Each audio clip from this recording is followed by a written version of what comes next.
and gas companies are headed for big losses as the world moves towards a lower carbon footprint. That's at least the conclusion from a new study out from financial think tank Carbon Tracker. Their annual risk report on oil and gas says trillions of dollars in assets could be stranded if oil majors around the world don't pivot away from fossil fuels urgently. Let's bring in Mike Coffin. He's Carbon Tracker, head of oil, gas, and mining. Mike, let's start with that headline about the amount of assets that could be stranded.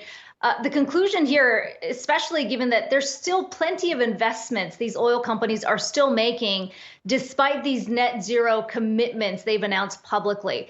How do you get to that number, and what did you find in your report? Yeah, thank you. So what we do is we model global oil and gas supply. So we take demand pathways. So we look at a low carbon scenario, which is the IEA's sustainable development scenario, 1.65 degree scenario. And we look at the space for new oil and gas projects under that scenario. We then compare that to business as usual, so a 2.7 degree scenario. And we look at the business as usual planning of the oil companies. So they're continuing to sanction projects that just do not fit in a low carbon world. We find that ultimately the delta between those two sets of projects amounts to over $1 trillion of capex over the next decade. And so we see this as a staggering amount of continued investment, as you say, that ultimately risks taking the world beyond climate limits and also create or potentially risk a lot of value for investors if these assets become stranded. When you talk about these companies still investing in oil and gas exploration, I mean, these are the same companies that have made the public announcement of being net zero and sort of going towards that Paris Climate Agreement goal by 2050. I mean, what are some of the companies that stand out, do you think, that are especially what they're doing is at odds with what they've publicly announced? Yeah, and I think when we talk about net zero, what's really important is we talk about not only to get to net zero emissions, but it's crucial how we get there. So what's the pathway? What's the aggregate emissions between now and then? Because crucially, it's the pathway and those aggregate emissions that determine the warming outcome. So the IEA was very clear in May, so the International Energy Agency in May, to get to 1.5 degrees, no new projects. So if companies are continuing to sanction projects, new projects, they're clearly not aligned with that 1.5 degree scenario, which is the aim of the Paris Agreement. Separately, on net zero, some of the other things that are really critical are that company targets have fulfill three hallmarks.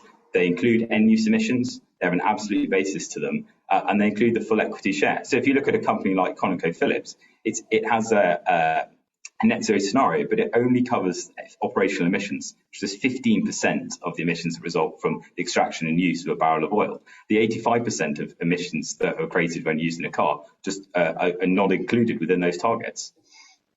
Yeah, as you mentioned, that 1.5 degree Celsius target, there are projects in there that don't even seem compatible with the 1.65 degree Celsius target. And obviously, the higher we see temperatures rise, the more impact we would expect to see in a lot of these, environmental disasters. But when you look at that, I wonder if maybe they're just more optimistic about maybe carbon capture technology really taking off. We've had Climeworks on the show before talking about maybe building that technology up. I mean, does your analysis, your model, maybe look at that side at all, or is that not factored in here? So, I mean, just to say, so what we do is we take the demand scenarios from the International Energy Agency, as I say, that 1.65 degree scenario, or the 2.7 business as usual scenario. And all of these scenarios have a degree of carbon capture and utilization and or storage already within those scenarios. And we would say in most cases, those are very optimistic versus the track record of carbon capture and storage. It's been touted for decades, but the reality is very few operational projects, very low numbers of CO2 actually captured and permanently stored. And most projects to date have been for enhanced oil recovery, which may actually have a negative impact on the climate if you get more oil out that's burnt than the CO2 that was put in.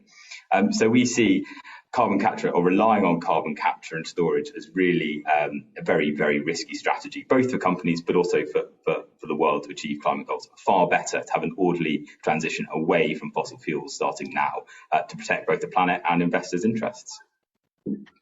Mike, from an investor standpoint, there is the question of what these companies need to do to accelerate the transition and get to that goal that you've pointed to by 2050, at least for now.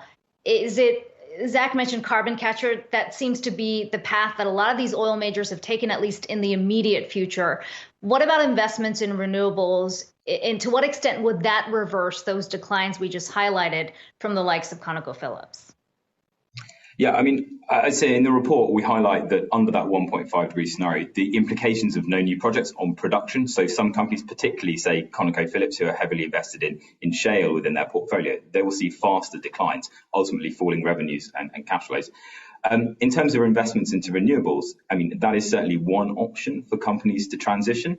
But the key is that companies move away from a reliance on oil and gas. And that's true both for the upstream companies themselves, but for everyone who has a stake in the oil and gas value chain. So it's moving away from oil and gas.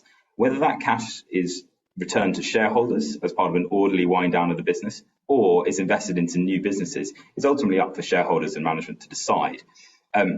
The crucial thing is reducing exposure to oil and gas. And of course, you could invest in renewables or you could invest in almost anything else. The key thing is not continuing to invest in an industry that ultimately cannot continue and is not sustainable in a low carbon world. Mike Coffin, Carbon Tracker, head of oil, gas, and mining. It's good to talk to you today. Really interesting report. Appreciate the time.